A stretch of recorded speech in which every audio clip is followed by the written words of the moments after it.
everyone. Welcome back to another episode with the Crime and Coffee Couple. My name's Allison. And my name's Mike. Hello, Mike. Hey, Allie, baby girl. How's my sweet little dumpling? Good. We're officially back from our cruise, back to reality. Oh, yeah. I mean, I was cheering, but we're back. It's good to see you guys and talk to you guys and all that stuff. But it's kind of nice being on vacation, I got to say. It's nice. Reality is kind of harsh. Yeah. I don't like coming back to it. I don't want to face it. I don't want to look at my emails. I just want to burrow myself into a hole and pretend that nothing is happening around me. As the movie says, reality bites, right? Bites. You old folks like us, you'll remember that movie back in the day. I freaking love that movie. It was like I came back and I want to review the ship because we went on a cruise and we went on Utopia of the Seas in Royal Caribbean.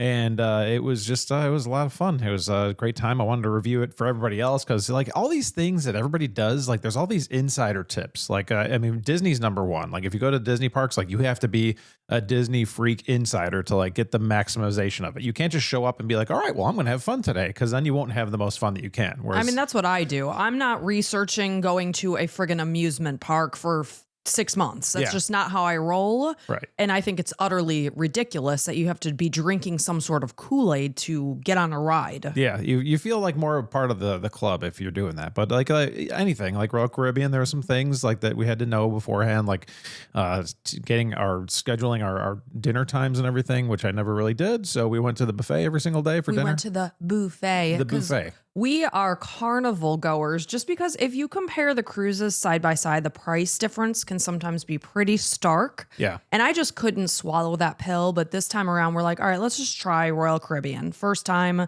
And it was great. It was just really loud on the ship. Like you could not go to a quiet spot on that ship. It didn't exist. Yeah, especially because Allison would let us know every time we're somewhere. She's like, oh my gosh, there's music. This music, it's booming. It's boom, boom, boom. Now, do not get me wrong. I love music. If we're just hanging out in our house, I play music. So I'm not somebody that dislikes music. I'm talking pumping club music for 12 hours. it in like really loud. Like even our 13 and 16-year-olds were like, wow, that's really loud. Yeah, it was.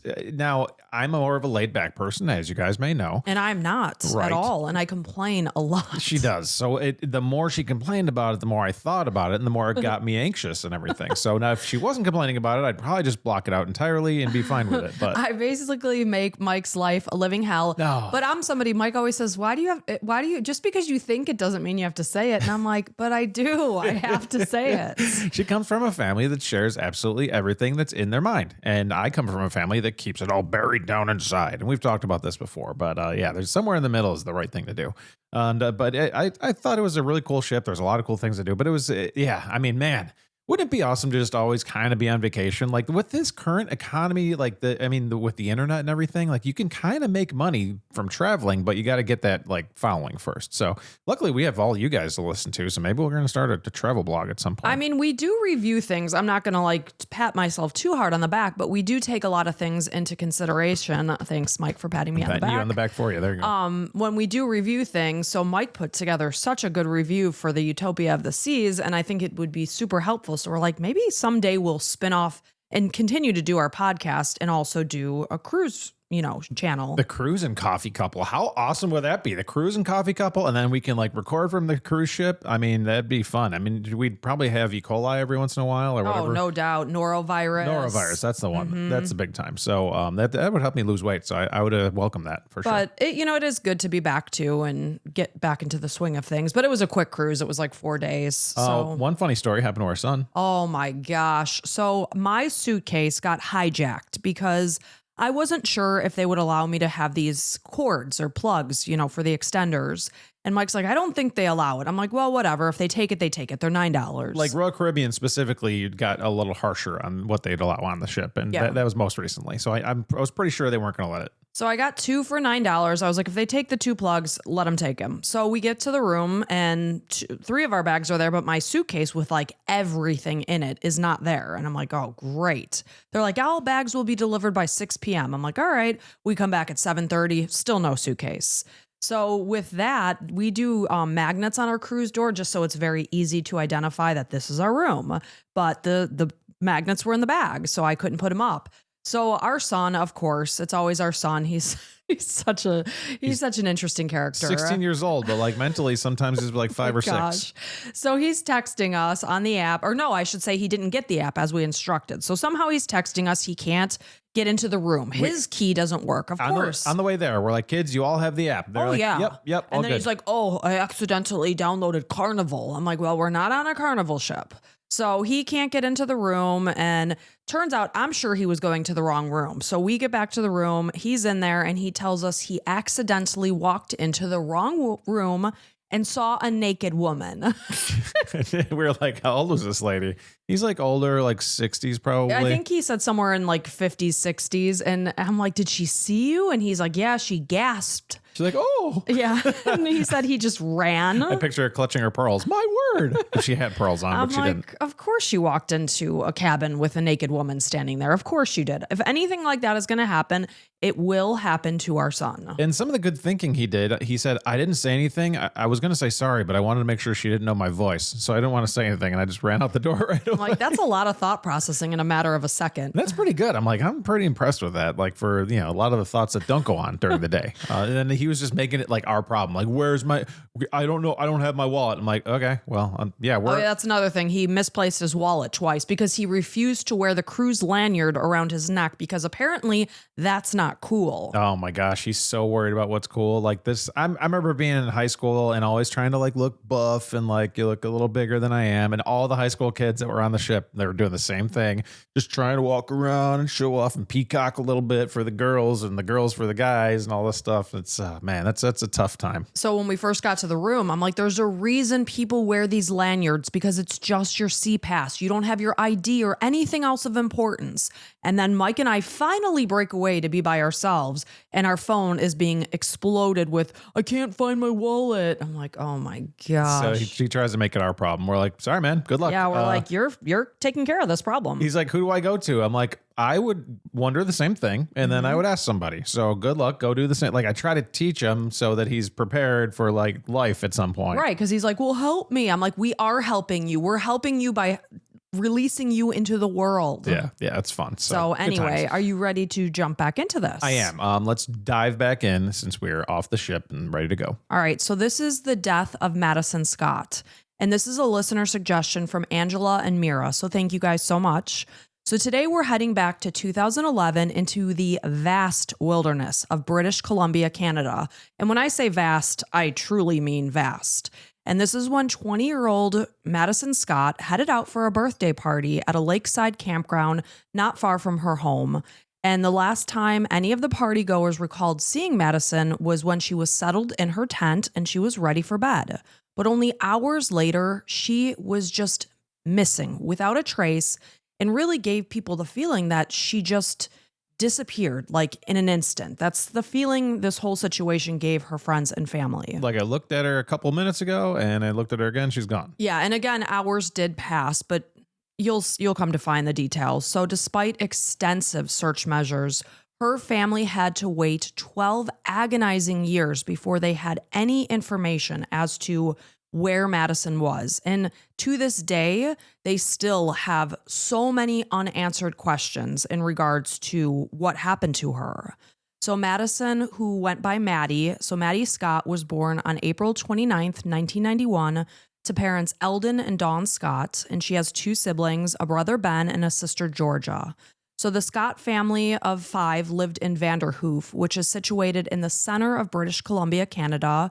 And again, this is a vast province. It's the westernmost province of Canada. It's bordered to the west by the Pacific Ocean and Alaska, to the north by Yukon and the Northwest Territories, to the east by the province of Alberta, and then to the south by Washington, Idaho, and Montana. And it's huge. It's 1.7 times the size of France, just for a little perspective. Yeah, but at the same time, Canada, most of the Canadian people live in the southernmost point of all their provinces because it's so freaking cold and so much wilderness out there. Right. So on Friday, May 27th, 2011, Maddie headed out for a birthday party at a place called Hogsback Lake. And this is in British Columbia, about 15 miles or 24 kilometers from where she lived in Vanderhoof. So since she knew that drinking was going to be involved at the party, and, she's 20 years old, she just wants to have fun and be with her friends, She and her friend Jordan, or Jordy is what she went by, Bulldog, they planned to just set up a tent at the campground and just stay the night. That way they didn't have to worry about how much they were drinking and then getting in their car and driving, which is responsible. So Maddie and Jordy, they hadn't interacted a lot during high school, but it was after graduation that they started connecting and hanging out. So their friendship to that point wasn't super deep. They had just started reconnecting. So Hogsback Lake has a 5-mile trail system and 3 campsites, which run along 6 lakes, and it's a hot spot for local parties, younger people, because you could have booming music and a lot of noise, and it's far enough removed from where people live that you're not going to get noise complaints.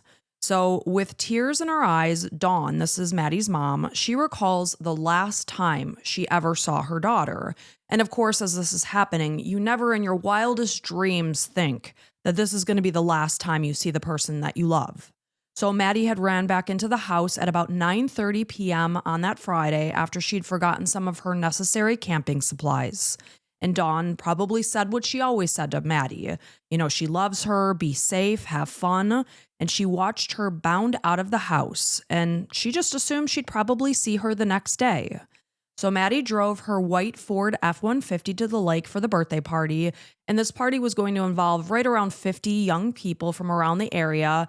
They were going to range in age from anywhere from 18 to 25 years old. Man, what a great time. That's like a great time to be alive. Like any 18 to 25-year-olds out there, that's a really, really fun time in your life. You don't have a whole lot of responsibility. You can take some risks, like calculated risks, you know, financially or whatever, and like you could still jump back from things. Yeah, I'm sure she was looking forward to a great time. Right, because Maddie is 20 at this point in time, and she's working. You know, she's a hard worker, but she still lived with her parents. So you still have that taste of adulthood, but the security of your parents still around you. I miss that feeling, you know, knowing someone's got your back. Yeah, it's nice. So according to Jordy, once they arrived, they set up their 2-tone blue tent near Maddie's truck right at the campground.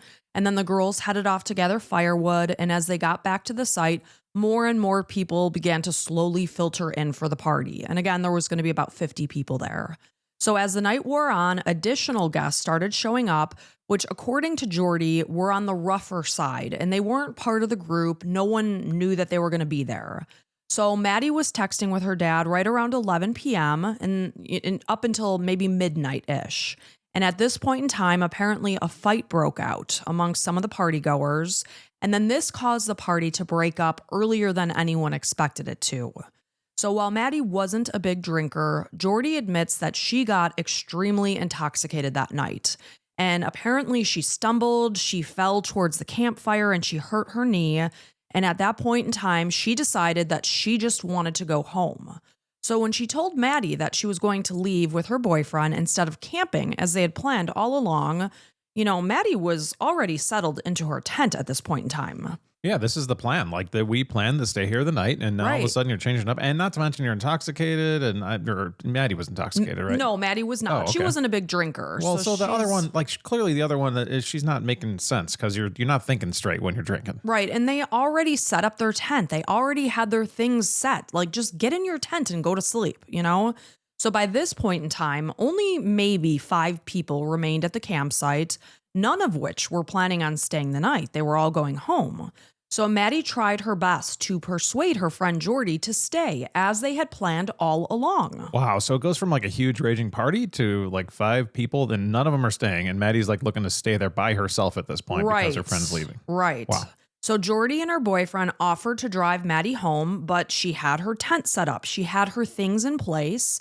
She said no, so they left. So other partygoers indicated that they'd also offered Maddie a ride home that night, but she declined, and she chose to stay with her tent as well as her belongings as she had planned all along.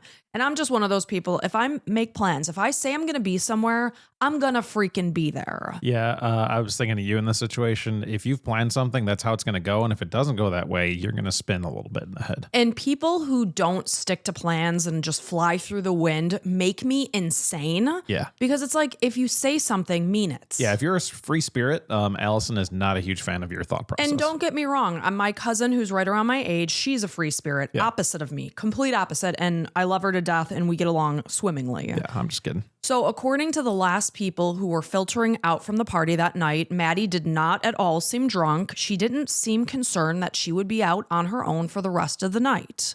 So, the last time anyone recalled seeing Maddie, it was just before 3 a.m., somewhere around 3:30ish is the time I kept seeing. So, now we're on Saturday morning, and she was left alone to sleep at the campsite. So when investigators later spoke with Dawn, Maddie's mom, she did not believe that her daughter realized that she was going to be left alone in the darkness of the wilderness of British Columbia. Okay, so she thinks they had a story put together instead of that. Or that there was a misunderstanding, that Maddie did not realize that no one was staying there. And then the last car pulls away and she's like, shoot, I'm here completely by myself. Yeah. So she doesn't believe that Maddie would have stayed had she known she was going to be completely alone. So hours later, at about 8:30 in the morning now, this Saturday morning, Jordy was on her way to work and she stopped back at the campsite to grab some of the things that she had left behind in Maddie's tent. So she pulls up to the campsite and she sees that Maddie's truck was still where she originally parked it that night. So the tent door flap was unzipped and open of Maddie's tent, but she didn't see Maddie. She said her sleeping bag, her blanket, and her belongings were pushed to the inside of the tent. She also saw Maddie's rings outside the tent. And this is despite the fact that Maddie was not someone that took her rings off. Like, you know, the people who are putting on lotion or making a recipe or something and they take their rings off. Maddie didn't do that. So she rarely ever took them off. Jordy also saw that her earrings were on the ground by the tent as well. So regardless of all of this, Jordy grabbed her things and she went to work. She never got in touch with Eldon or Dawn about the fact that Maddie wasn't there, yet her belongings were left behind. Just like, hey, I pulled up to the campsite. Maddie's tent was open. Her truck was there. I didn't see her. Just want to give you guys a heads up. Have you talked to her? Nothing like that. That's weird. So other guests from the party also returned to the campsite on that Saturday morning in order to gather some of the things they had left behind. But when they saw Maddie's truck and her tent, they never really looked any further. They just made the assumption that maybe she was still inside her tent and asleep. So now on Saturday night, this is one night after the birthday party that Maddie attended, there was an even larger party held at Hogsback Lake. Like I said, this is a hot spot for parties. It's not uncommon that you would see back-to-back parties. So this party in particular had many more people. There were 150 people in attendance. And none of these partygoers recall seeing Maddie in the area while they were there gathered. So this reinforced the idea that whatever may have happened to Maddie happened in the earlier hours of Saturday morning. So if there was any evidence that related to Maddie's disappearance at the campsite where she had her tent erected, it was completely erased because we're talking about 150 people trampling over the area, erasing any potential evidence. So meanwhile, when Maddie didn't come home on Saturday, Dawn and Eldon, they weren't worried. They just figured they were having a party. Everyone just said, hey, let's camp even longer. We're having a great time.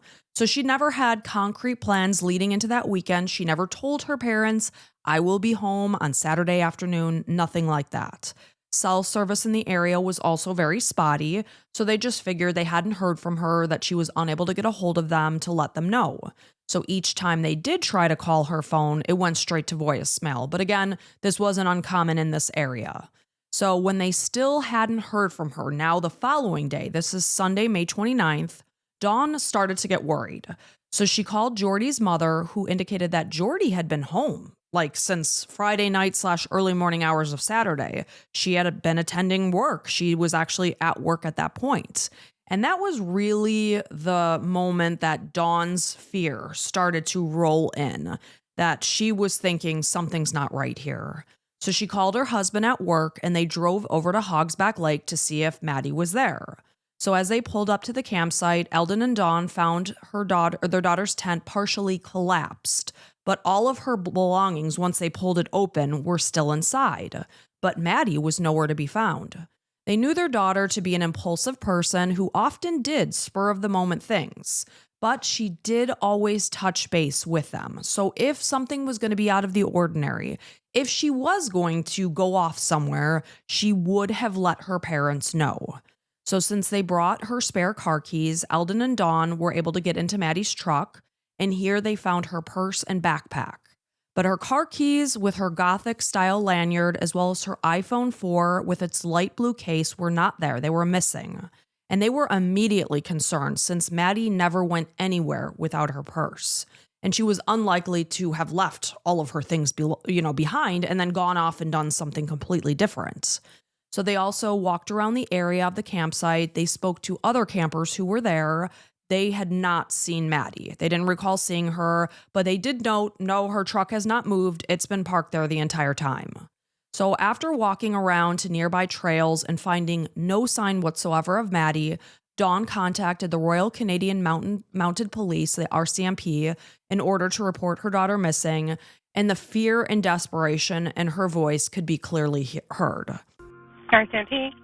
Hi, I'm calling. My daughter's 20. We're at Hogsback, and I haven't heard from her since Friday night.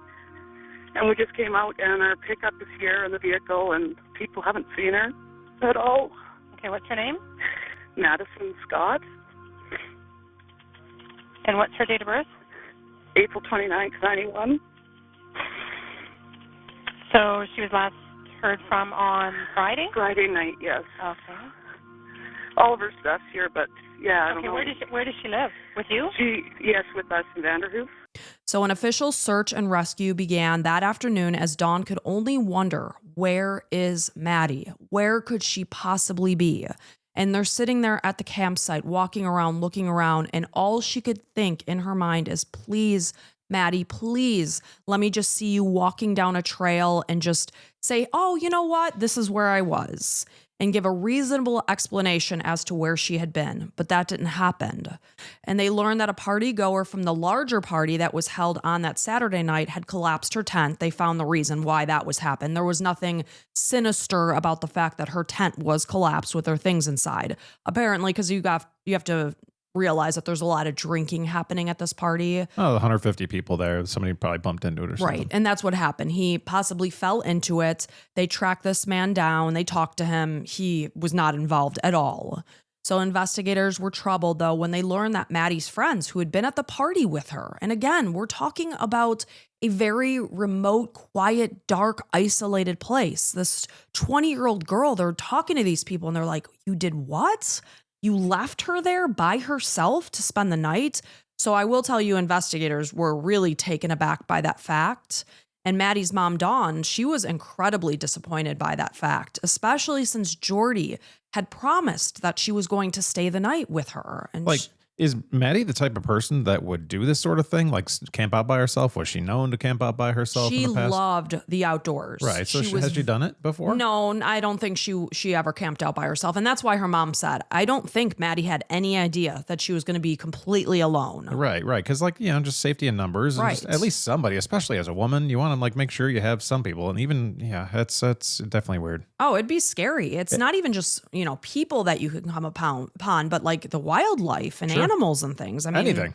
It's very scary. You can trip and hurt yourself, and then you have nobody to help you. So it almost sounds like the police are becoming a little suspicious. Right. And of course they have to talk to everybody that was at that party. What the hell happened? What were Maddie's last movements, etc.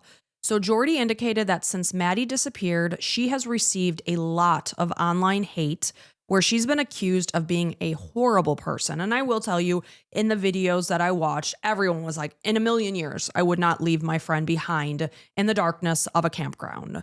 So, the fact that she left her friend in the Canadian wilderness in the dark by herself, after she promised to stay the night with her in the tent, she has received a lot of backlash.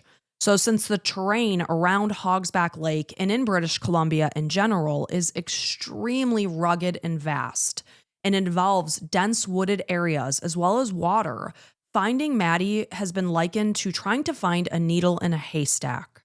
Searchers, which included rescue teams, volunteers, divers, and tracking dogs, they combed the area around the campground in hopes of finding Maddie. Sonar equipment was also used to scan the lake, but there was zero trace of her. Like I said, it just seemed like she just vanished into thin air. So it was the RCMP's belief that something may have happened to Maddie sometime between 4 and 8:30 a.m. Because again, the last partygoers left somewhere around 3:30, and then Jordy came back to the campsite at 8:30 in the morning to get her belongings. So sometime between 4 and 8:30 a.m. is when that happened, and it was Saturday morning, May 28th, hours after she was last seen. Based on evidence at the scene, they did not believe that Maddie had just simply walked away on her own accord because, again, she left her belongings behind. She would not have done that. So it wasn't until Monday, May 30th, when terror truly set in for Maddie's friends. Because her friends, they're young and they think maybe she just took an impromptu trip with someone. You're young, you think you can live forever. And it's just like, yeah, she'll turn up, I'm sure. Right. And, I didn't look to see if that was Memorial Day. And does Canada celebrate? No, they don't. So I don't just think so. excuse my ignorance. Yeah. Being an American, I just know that Monday, May 30th is right around Memorial Day and that it's a holiday. But again, we're in Canada. So different countries, different things. Excuse my ignorance. Okay. I'm a very ignorant buffoon. So they were holding out hope that she was going to come back, but by that Monday, that hope had really started to fade and they were really scared. So this was the point that everyone was carrying a sick feeling in the pit of their stomachs, unable to comprehend what could have possibly happened to Maddie. So the majority of Maddie's belongings were intact.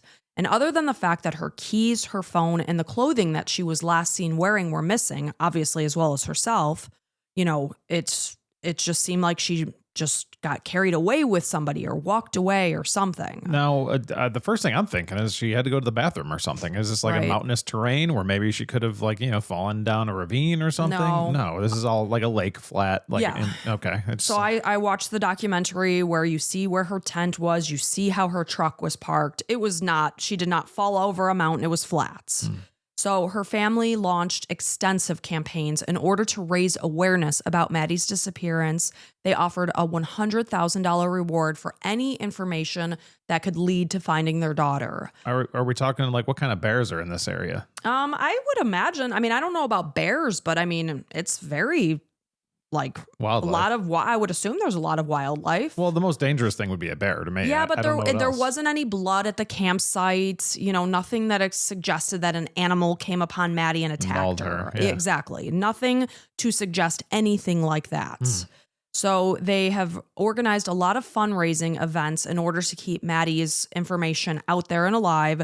This includes the annual poker ride for Maddie. So while the police investigation continued, Dawn and Eldon began their own investigation, and they compiled a list of all the people that had been at the party that night, including the facts of when they arrived and when they left, who they arrived with and who they left with. They wanted a picture of what that night looked like, the night that their daughter was last seen.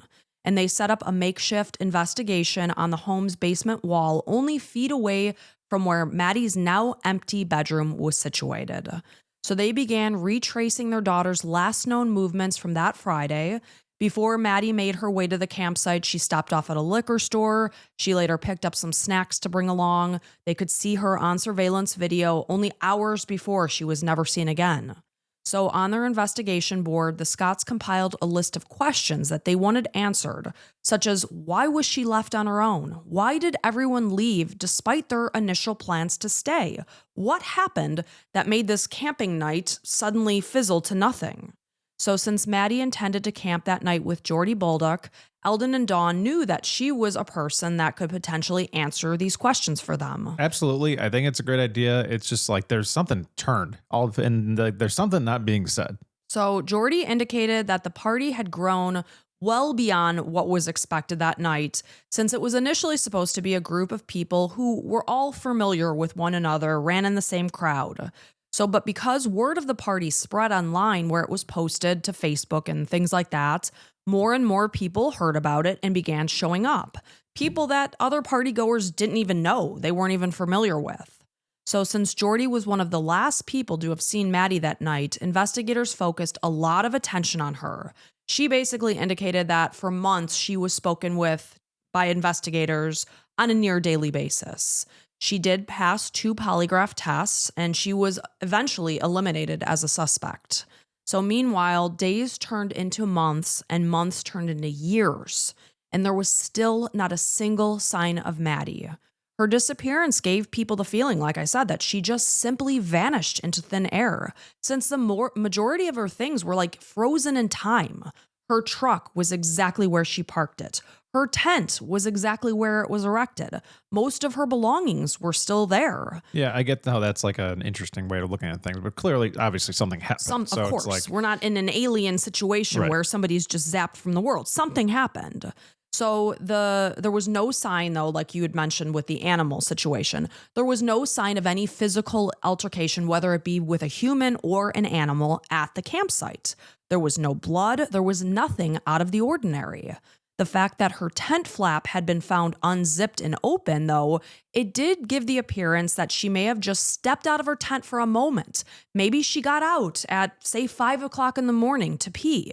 And something happened because it looked like she planned to go right back inside that tent. That's the first thing I thought of. Like, if you were camping there, you'd be getting out all the time, and especially drinking and stuff. You got to go to the bathroom more. So it's like, it was in that. It's crazy. They have like a window of a few hours. Right. Like, it's not like 2 days where something happened. It's like between 2:30 a.m. and 8:30 or between 3. 4 a.m. and 8:30 a.m. That's so we're crazy. We're It's such a talking small about window. less than 5 hours. Yeah. So that is not a large window of time since, that something may have happened. Since her truck was still there and exactly where she had parked it, investigators wonder, did somebody else drive up to the site while she was there by herself and took her in their vehicle? Because again, it's not like they can look at tire tracks and say, oh, this is the car that pulled up and took her. We're talking about at least 50 plus people were there on Friday night, and then another 150 were there the following night. So you can't look at tire tracks and rule who did something potentially. No, that throws everything out the window. And I did look up animals in the area. They said like venomous snakes and like there's black bears, but like they're kind of timid and they don't really do anything. It's like there's got to be an answer to something. It's like and like besides bears, nothing's gonna pick up a human and take it. Like bobcats or whatever, they're too small. No. It's like it's just so man. Like, and then you mentioned, I'm sure you're gonna tell us more about this like group that came in that nobody really knew about. I'm sure they talked to all those people. They did talk to all of those people, but nothing. So I will tell you, though, that a lot of things are kept close to the chest in this case. Well, like, for instance, what made them all say, yes, we're camping tonight, and then all of a sudden, nope, we're not camping anymore. Clearly, the police are holding that for some reason. Right. An investigation's going. I don't blame them. It's active. Let them so that the people that actually know can know only, instead of like the general public comes out with like these theories, and all of a sudden somebody says, I did it, and that's not, we have those stories all the time. The big thing that's out there and available is that there was a fight that happened because these unexpected people that people didn't know showed up, and there's drinking involved, and there was an altercation, and that's what made everything disperse, is what was said.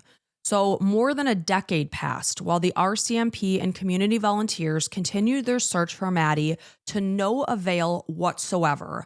And imagine the feeling that her parents, Dawn and Eldon, have during this time, that your baby girl, I don't care if she's 20, I don't care if she's 50, your child is always, I always tell our kids, you will always be our babies, no matter what, and we will never stop worrying about you. Like if our son goes off to drive, I'm like, please be careful. He's like, oh, good thing you told me that, Mom. Otherwise, I would go ahead and crash. I'm going to get into a horrible accident. I'm like, I don't care. I will forever say that to you. So I can't imagine the desperation and sickness this family had to have carried around with more than 10 years going by, and you don't know what happened to your child. Because you feel like there's more answers there, but nobody's bringing them to you. It's like something just being held in front of you that you can't really see, but you know it's there. Somebody did something to Maddie, it's just what happened. So in the meantime, posters remained hung up on windows and things like that, and billboards were mounted to keep her case alive. And these billboards ran along Highway 16 in British Columbia. This runs, they say, from Prince to Prince, because it's Prince George to Prince Rupert.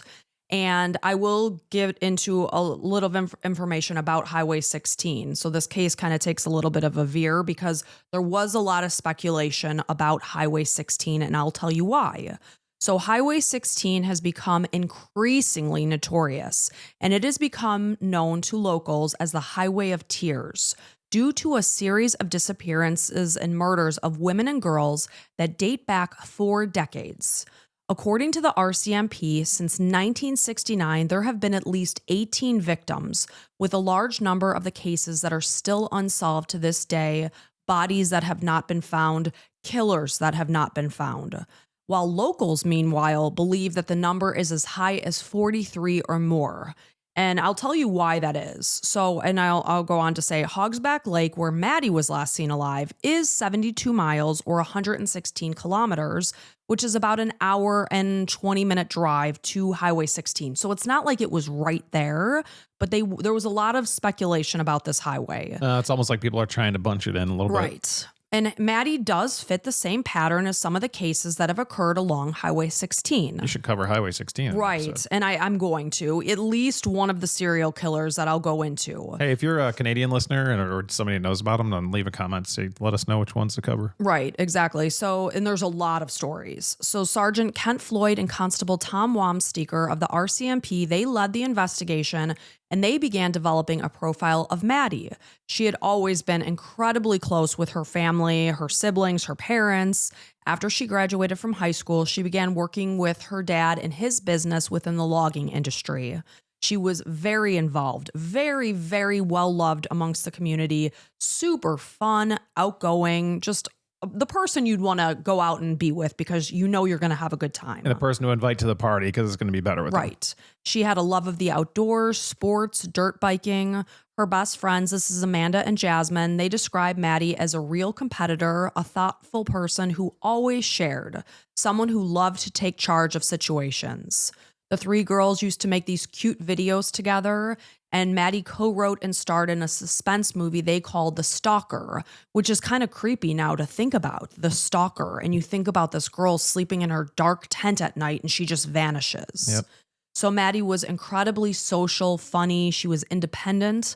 And according to her brother Ben, she could go from wearing a frilly dress to overalls while she's sitting there changing the oil in her truck. So very multidimensional. You couldn't put her in a box. Mm-hmm. She was someone who was stubborn, so much fun, up for anything, and incredibly spontaneous. You could pitch an idea to her and she'd be like, let's go.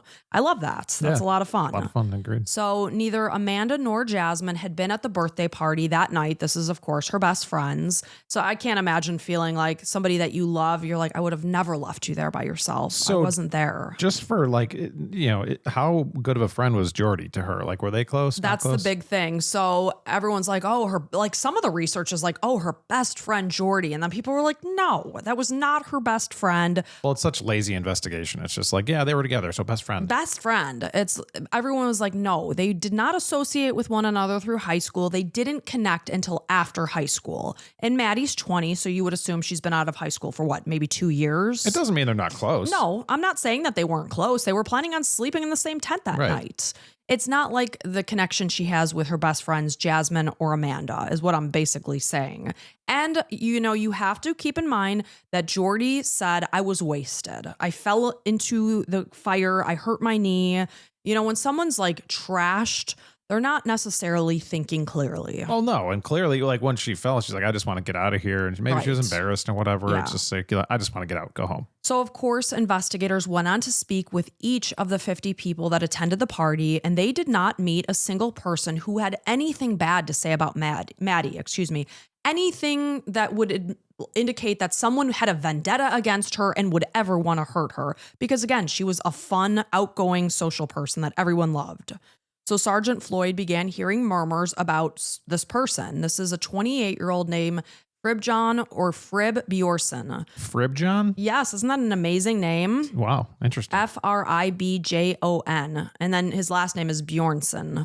So he's a logger and a single father of two. He's a resident of Vanderhoof. And apparently he was chattering to his friends about knowing what happened to Maddie. You know how people talk? Just like we just said, if you come out with too many details and all of a sudden people are going to say, I did it, whatever, It's like, okay. So Frib was an acquaintance of Maddie's and the two did socialize together, but according to Jordy, he was bad news. Police did confirm he had a very troubled life. There was a lot of drug involvement there, but according to his mom, she insisted that he was starting to turn his life around. So when investigators turned their attention to Fribb, they learned that he owed drug dealers in town money. And there was speculation and theory. Just like anytime something mysterious happens, there's always so much theory and word. And there was theory that these people potentially abducted Maddie in order to teach him a lesson. Yeah, stories spread, and then people like to come up with different ideas. Right. So because they wanted to leave no stone unturned, the RCMP, they're hearing this information, they're going to look into it, which I respect. Sure. So Fribb voluntarily took a polygraph test. He passed, and he ended up being cleared from the case. So apparently, if it's true that he was yammering on about something to do with Maddie, it was all just words. However, interestingly enough, only 2 days later, Fribb himself vanished after he was last seen at a 7-Eleven in Vanderhoof. That's crazy. So crazy. So investigators were shocked when 2 weeks later, they found his severed head. Holy shnikes. Yes, about 40 miles north of Vanderhoof in an abandoned house. This is just after the police were done talking to him. Yes. Oh, wow. That's How crazy. crazy. So Fribb's mom believes that her son was murdered for a paycheck that he cashed. So he had just cashed a $2,500 paycheck. So people knew that he had money on him, and he went missing in January of 2012. So on January 12th, he went to the home of Robert Antoine and purchased drugs. So I know his mom said that he was turning his life around, but there was still drug involvement happening. Well, as parents, we always want to think the best, but Of sometimes course. it's not true. So he was killed in the early morning hours in the home's basement. Shortly before his death, he suffered a broken nose, 2 black eyes, cuts, and contusions. So obviously this man was beaten, and then his head was severed. It's sick. Did they solve it? Like who? Yes. Okay, that's so he was ultimately strangled to death by 30-year-old Wesley Duncan. So his severed head was found wrapped in a comforter in the basement of 5 Lower Road. A piece of plastic cable insulation was found wrapped in the comforter with Fribb's DNA on it, likely used to strangle him. In October of 2015, his femur and patella bones were found after 34-year-old Jesse Bird confessed to committing the murder and guiding undercover officers to this location where Fribb's body was buried. And again, I will say this over and over, that British Columbia is so vast that if someone's remains are hidden somewhere, you might never found them. And the only reason they found them was because this person confessed. Yeah, I mean, you could drive 3 hours in any direction and just kind of dump them off in the woods somewhere. And I'll tell you more about that highway of tears. So either way, though, 4 suspects ended up being charged in connection with Fribb's murder, which ended up not being connected at all to Maddie's disappearance, but just kind of very weird that this person they were looking into, this just happens. So it turned out that Fribb had been lured to a house party where 3 men learned that he did have this large sum of money on him. When he arrived, they took him down to the basement, they tortured him for the money, and then he died as a result of his injuries. Like, how desperate do you have to be to do that for $2,500? $2,500 is not life-changing. Right. It's going to be gone as soon as you get it. And it's like, obviously, they had some addictions they were trying to. Right. And that's what I was going to say. There's, when you have a drug addiction, $20 seems like the world to you because you just want to get your hands on more drugs. The next hit, yeah. So now we're moving back to Maddie's case, and we're moving forward to 12 years, incidentally, 12 years to the day that Maddie's mom made that call and reported her daughter missing. So this is May 29th, 2023. And the RCMP discovered Maddie's remains on a rural property about 11 miles or 18 kilometers from where she was camping at Hogsback Lake off of a place called South Slope Road. There is so much we do not know, even after the fact that her remains were found. It's you would insane. think, oh, her remains are found, we got an arrest. Right. Not at all.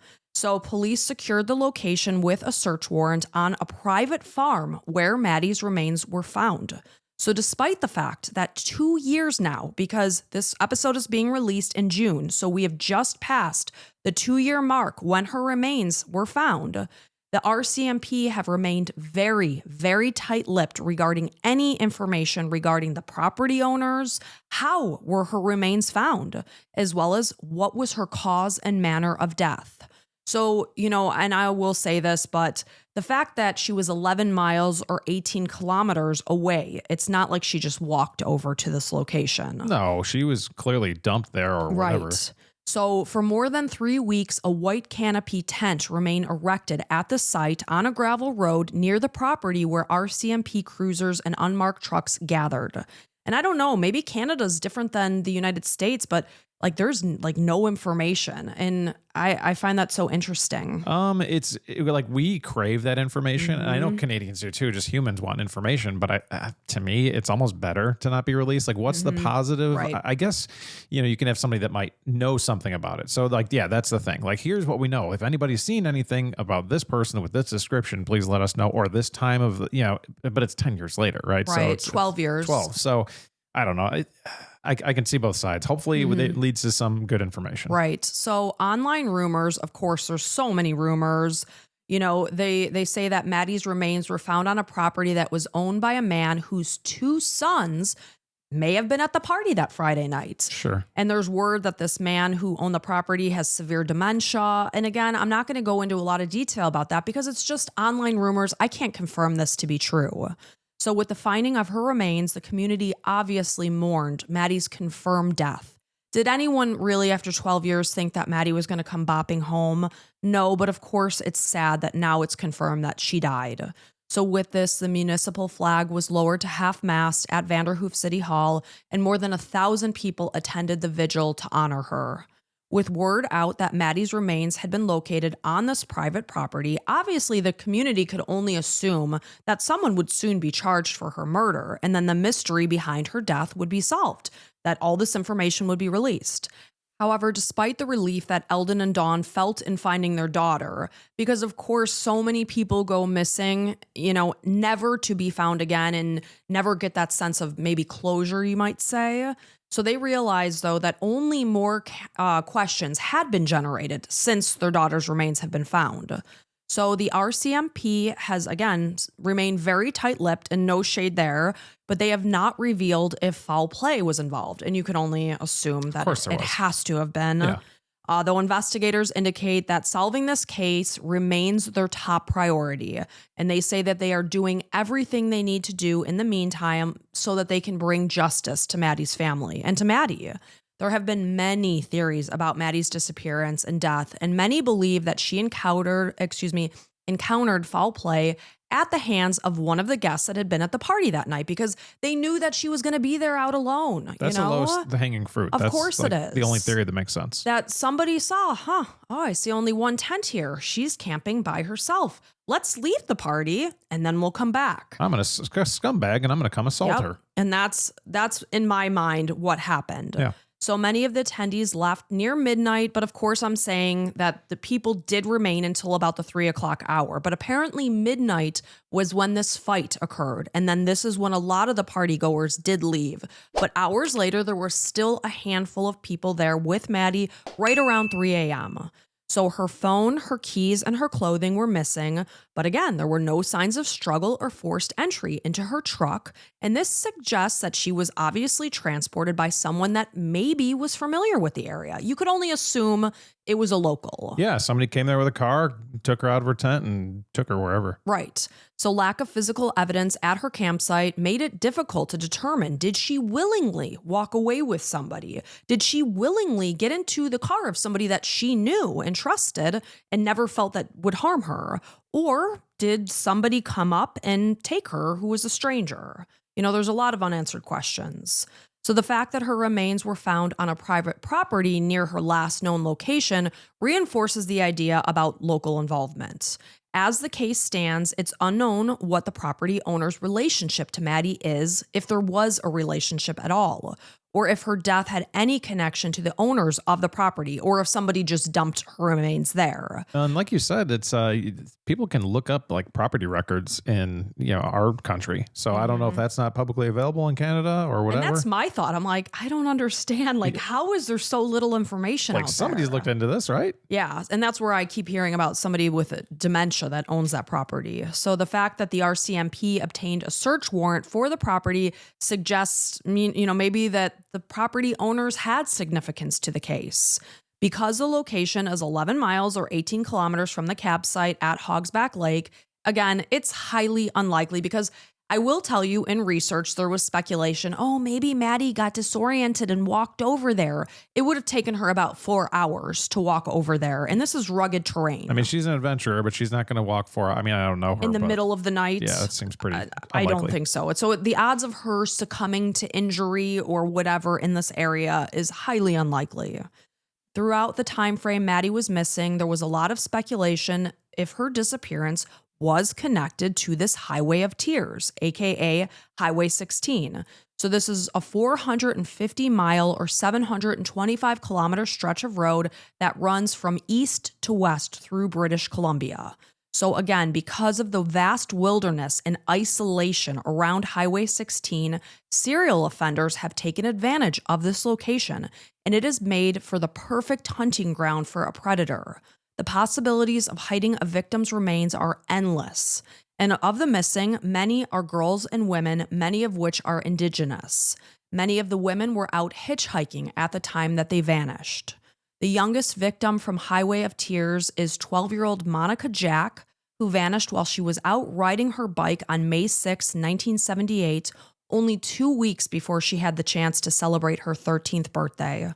Her bike was found the next day, but her remains were not located until 1995, which was 17 years later, and they were found by a forestry worker. So Gary Hanlon was charged with first-degree murder with no chance of parole for 15 years. Hanlon was a suspect early on in the investigation after he had a rape conviction where he was paroled in 1975, which would have been 3 years earlier. And it wasn't until February of 2014 that the RCMP concocted a Mr. Big sting operation, which we discussed in a recent case, which led to his confession of Monica's murder. After he raped and murdered the young girl, he burned her clothing and he left her body behind a log. So far, the RCMP has identified 2 alleged serial killers that were active along the highway. And the first is Cody Lejbikoff, who became Canada's youngest serial killer. He started at age 19. Mm-hmm. So this is a young man from Fort St. James. This is a very rural area who seemed like the all-Canadian boy next door. He was into sports. He was always surrounded with friends. So at the time, he was working at a Ford dealership as a mechanic in Prince George, and he lived in a house with 3 female roommates. He came from a good family who loved and supported him. So despite the fact that he was well-liked and always surrounded by a group of friends, there were definitely red flags when it came to Cody. So during his youth, he was an avid hockey player, but he was known for his aggression and violence on the ice, to the point that parents would yank their kids off and be like, no, he's not skating with this guy who's like a lunatic. He's a loose cannon, and I don't want my kid to take a head injury. And also, very disturbingly, he was a hunter who liked to finish his kill with his bare hands. And these are signs that, abuse to animals transfers to abuse to humans. Right. So after he relocated to Prince George, this is a much more urban city vibe, he found himself a girlfriend as well as a severe cocaine addiction. So at 20 years old, this is when it all came crashing down for Cody. So he was pulled over on a routine traffic stop in November of 2010 while he was driving his black pickup truck off of a remote logging road. So this officer just so happens to be out, it's probably close to midnight, and he sees this black truck come off of a remote logging road that seems suspicious. He's kind of driving erratically and fishtailing, so something in the cop's brain said, you know what, I'm going to go ahead and check this guy out. So immediately the officer felt suspicious that he was hiding something. He noticed a smudge of what appeared to be blood on the driver's chin. So of course you're in an area where hunting and poaching happens. At first he's thinking maybe that's what it's about. But then he noticed a knife and a wrench in the truck, both of which were coated in blood.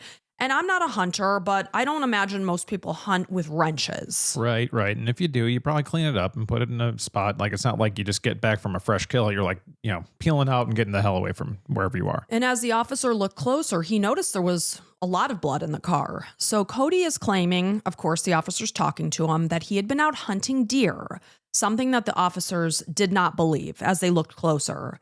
So as they followed the boy's tracks from where he had just come from, where he had just driven from off of this remote road, they were utterly horrified.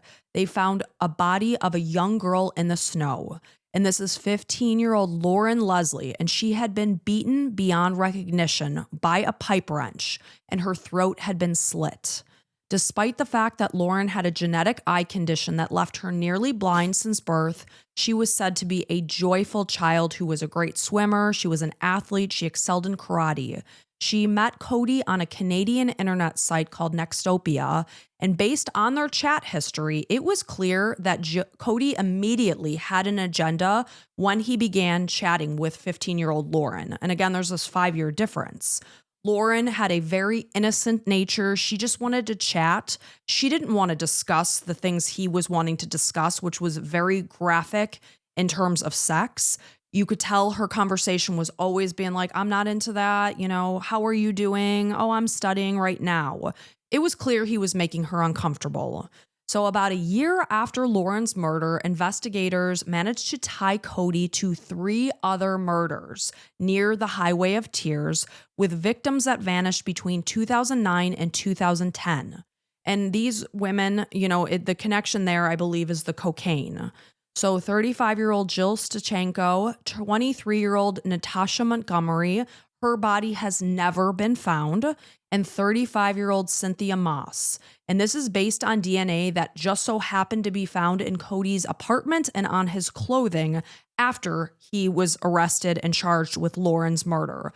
Who knows how many more women he could be responsible for? Yeah, this guy's messy. And those that knew Cody were utterly stunned since he had always been a very popular kid. He had a lot of friends. However, by the time Maddie vanished, Cody had been in custody for months, so he's not tied to her case. I just wanted to give you some information about the Highway of Tears because while I was doing Maddie's research, it just kept coming up. Yeah, I mean, the Highway of Tears is a terrible thing because scary. Yeah, like if you're a serial killer, like that's a great spot to go dump bodies and stuff. It's like it's almost an advertisement. Like, hey, you know, come on, dump them here because there's a million other bodies that we're finding. It's right? Really sad. Very, very sad.